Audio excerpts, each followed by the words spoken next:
Bismillahirrahmanirrahim. Assalamualaikum. Saya Cikgu Namazliza binti Zainun daripada SMK Darul Aman Haid 1 Jitra Kedah. Hari ini Cikgu nak berkongsi tentang bab 8 lokus dalam dua dimensi. Jangan risau kalau kedengaran perkataan lokus tu agak pelik, tapi Cikgu percaya lepas daripada kelas ini kamu akan rasakan betapa seronoknya bab lokus. Terutamanya bila kita boleh bayangkan dan kita boleh tentukan pergerakan yang melibatkan geometri. Okey, standard kandungan pada kali ini adalah 8.2 lokus dalam dua dimensi. Standard pembelajaran adalah 8.2.1 memerihal lokus bagi titik yang berjarak tetap dari satu titik tetap, berjarak sama dari dua titik tetap dan seterusnya membina lokus tersebut. Okey, yang pertama, bagaimanakah anda membina lokus bagi suatu titik yang berjarak tetap dari satu titik tetap? Okey, rujuk kepada contoh yang cikgu bagi, bina lokus bagi titik P yang sentiasa berjarak 4 cm dari satu titik tetap O. Okey, ini adalah titik tetap O dan menggunakan jangka lukis dan pembaris, kita ukur 4 cm dan kita lihat bagaimana pergerakan jangka lukis itu mengelilingi titik tetap tersebut. Lihat hasil animasi daripada pergerakan jangka lukis tersebut. Jadi apa yang kamu nampak daripada pergerakan tersebut? Apa yang terbentuk dan terhasil daripada pergerakan tersebut?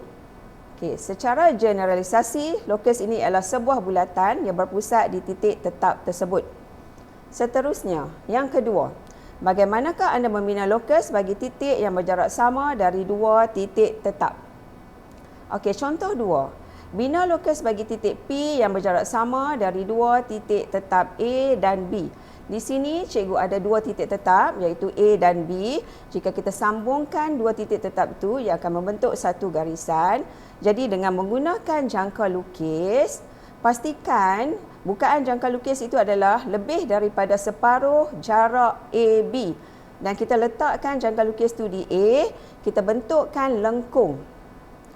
Okey, dua lengkung. Seterusnya dengan bukaan jangka lukis yang sama, kita tandakan titik persilangan daripada B. Seterusnya, kita tandakan dua-dua titik persilangan tersebut dengan garis lurus. Maka terhasillah 1/2 sama serenjang. Jadi secara generalisasi, kita boleh nyatakan di sini lokus bagi suatu titik yang sama jarak dari dua titik tetap ialah 1/2 sama serenjang bagi garis lurus yang menyambungkan dua titik tetap itu. Okey, boleh setakat ini. Okey, kita teruskan kepada elemen pengukuhan. Okey, uji minda yang pertama. Dalam rajah di sebelah, segi 4 PQRS mewakili sebahagian daripada satu kawasan tasik. PQRS dilukis pada grid segi 4 sama bersisi 1 unit. Titik V dan titik W mewakili perjalanan bot V dan bot W. Pada rajah lukiskan. Okey, yang pertama, lokus bagi bot V yang sentiasa bergerak 8 unit dari titik P. Okey, di sini kata kuncinya adalah titik P. Jadi kita kena ingat balik kalau satu titik, lokus yang terhasil adalah satu bulatan. Okey, kita gunakan jangka lukis, letakkan jangka lukis kita tu di P dan dengan kiraan 8 unit, kita akan dapat satu bulatan. Di sini tak perlu lukis keseluruhan, kita hanya lukis sukuan bulatan saja. Okey, yang seterusnya, B. Lokus bagi bot V yang sentiasa berjarak 4 unit dari titik S. Sama juga, kata kuncinya adalah titik S. Bermaksud satu titik. Jadi satu titik, lokus yang terhasil adalah satu bulatan. Okey, berapa unit? 4 unit. Jadi kita kira 4 unit.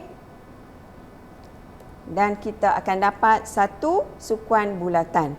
Dapat? So, cikgu percaya kamu akan dapat dan kamu akan rasa menarik kan belajar lokus ni kan? Okey, uji minda yang kedua. Rajah di sebelah dilukis pada grid segi 4 sama bersisi 1 unit. Titik X, titik Y dan titik Z ialah 3 titik yang bergerak di dalam segi 4 sama itu. Pada rajah lukiskan. Okey, yang pertama, lokus X yang bergerak dengan keadaan jaraknya adalah sentiasa sama dari P dan S. Okey, P dan S di sini kamu tengok. Bentuk dia adalah garis mencancang. Jadi untuk dapat pembahagi dua sama serenjang, pastikan dia berlawanan. Jadi kita akan hasilkan satu garis yang mengufuk. 8 petak bahagikan dengan 2, kita akan dapat 4 petak. Jadi kita akan dapat satu lokus di situ.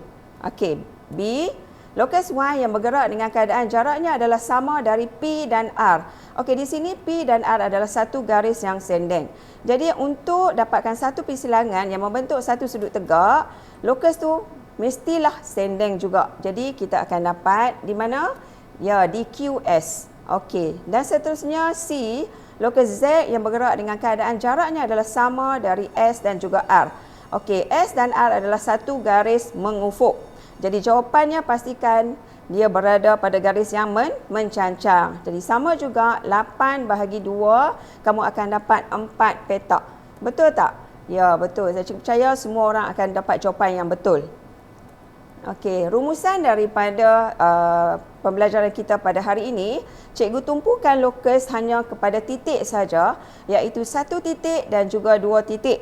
Okey, kalau 1 titik tadi, kita akan dapat satu bulatan. Dan kalau 2 titik, kita akan dapat pembahagi 2 sama serenjang. Dan dalam gambar rajah ini, garis hitam tu ialah lokus.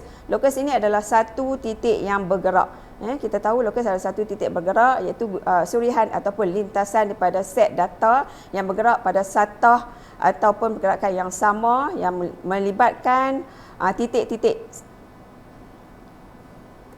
Okey, itu saja daripada cikgu.